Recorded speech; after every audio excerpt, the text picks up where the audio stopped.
What is going on, everyone? It's your boy B, Skeletor BSK with the style of gaming. Heard about the new PS4 exclusive Days Gone? Wondering what set this apart from the other myriad of post-apocalyptic games? Whatever reason you're here, this is Should You Buy and 5 Days Gone. Days Gone follows the outlaw biker Deacon St. John and his best friend William, aka Boozer, through the decimated post-apocalypse of the Oregon Mountains, as they describe over and over. The cast of Days Gone have been forced to survive in the wake of a mysterious virus-style disease, human beings transformed into what the game refers to as freakers. They're not zombies. They're freakers. Freakers pretty much have every single characteristic of a zombie and act as such. Deacon spends much of the early plot preparing he and Boozer for a journey up north to start a new life, but as you can expect, plans go awry.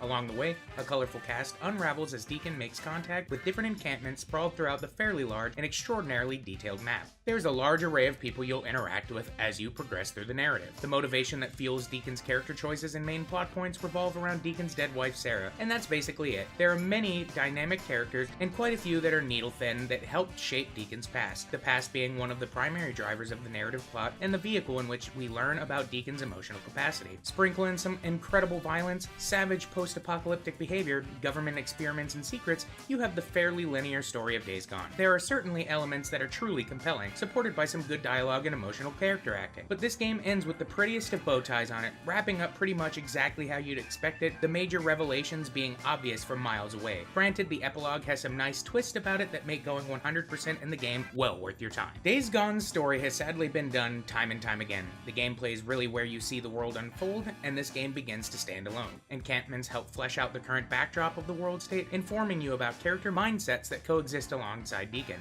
Like every open world game, there are groups to push back, things to collect, skills to upgrade. This game checks every single box you'd expect from a sandbox experience, but what had me hooked on Days Gone was the actual gameplay. Similar to the horse of Red Dead Redemption 2, your bike is the primary mode of travel and basically determines your success in this game. Proper planning on where to park, overall parts, available gasoline, and maintenance level determine your ability to maneuver the map as well as saving and fast travel. The bike is a lot of fun and deep enough to feel valuable without being burdensome, but the real fun begins off the bike. Days Gone brings the environmental surveying of The Last of Us, but amplifies that in a horrifically large open world. While sight is an important element, sound plays such a prominent role in the game. Paying attention to the enclosing freaker sounds and the noise of marauders in the brush can be the difference between life or death, and it's truly exhilarating. Days Gone has a dynamic weather system that influences the way you can be seen and subsequently heard, as rain masks your sound, but snow amplifies your movement. Not only that, the day and night cycle determine the amount of freakers you'll see, locations of hordes, and much more. The environment of Days Gone is just truly captivating. The meticulous attention to detail really spurs the living world. These unique elements are the bread and butter of Days Gone and set it apart from the myriad of post-apocalyptic games in the genre and even from other Sony exclusives.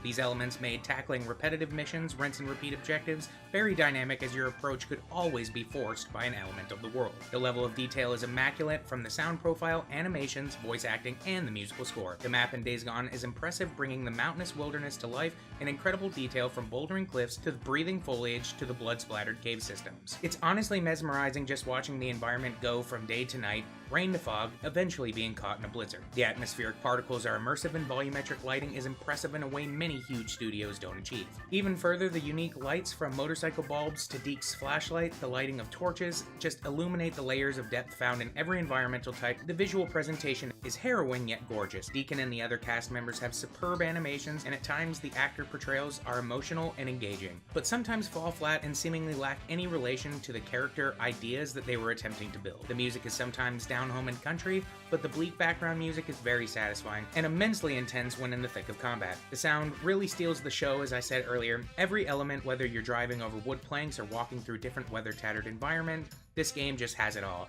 The noises are dynamic and alter the approach of gameplay in every scenario. Frame rate drops and lack of audio plagued the game at launch, prompting a new patch nearly every single day since it came out. But now that we're at version 1.07, the game finally feels totally stable. Mine is dismal frame rate still.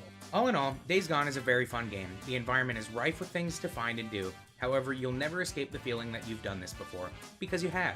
You've done the post-apocalypse, you've done Deacon's story with a different skin, you've killed zombies, you've gripped with a pseudo-emotional plot with lingering character arcs. But the unique elements such as freaker hordes are pulse-pounding and harrowing. The attention to sound detail in the environment forces dynamic approaches to the rinse and repeat scenarios you've done over and over again, both in Days Gone and other open-world games. The post-apocalypse is a tired setting for emotionally and tonally confused characters, and unfortunately, Deacon has little depth and sometimes forced motivation. As always, Should you buy Days Gone? I think this game has its own value and merit. The collectibles discovered help inform the world and put a focus on the grim reality of the parking lots of people looking to escape oncoming doom. The characters that occupy the world are rather polar, being vagrantly violent or optimistic to a point of ignorance. Your experience is largely molded by the time that you choose to invest in the world and how much you can get behind slaying violent hordes of zombie-like humans. Maybe wait for a price drop or a sale, but Days Gone has enough merit to satisfy you for 30 to 60 hours of brutality out in the shit.